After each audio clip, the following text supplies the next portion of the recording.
मोहब्बत की एक दलील और एक निशानी ये होती है कि मुहिब जो होता है उसको अपने महबूब के अंदर कोई ऐब नज़र नहीं आता। ये एक सबसे बड़ी दलील और सबसे बड़ी निशानी है मोहब्बत की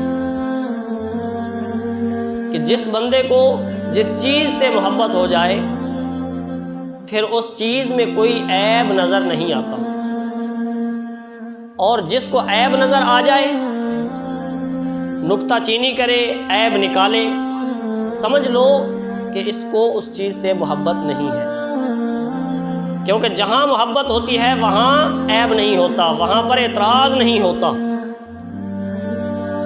किसी ने मजनू से कहा था कि तुम्हारी जो लैला है ना उसकी तो कमर झुकी हुई है,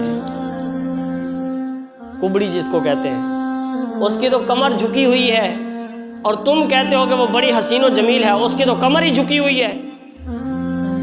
तो मजनू ने क्या जवाब दिया? मजनू ने कहा कि जिस तरह एक गुलाब का फूल होता है ना, जिस टहनी पर गुलाब का फूल होता है वो टहनी इतनी नरम होती है कि उस गुलाब के फूल की वजह से वो झुक जाती है, उस गुलाब के फूल की वज़न की वजह से वो टहनी थोड़ी सी झुक जाती है। तो अब गुलाब में तो कमी नहीं है ना।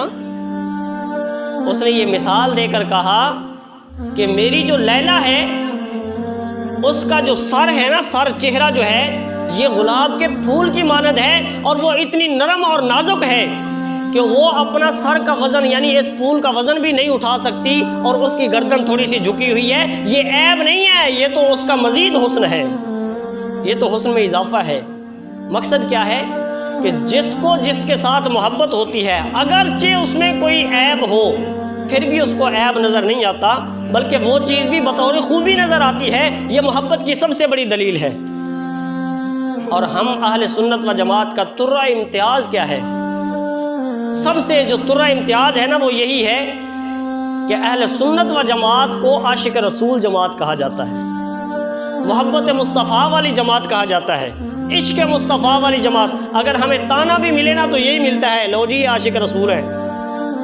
ताना भी अगर कोई दे तो फिर भी यही मिलता है, यानी इश्क मुस्तफ़ा इस जमात अहले सुन्नत का तुर्रा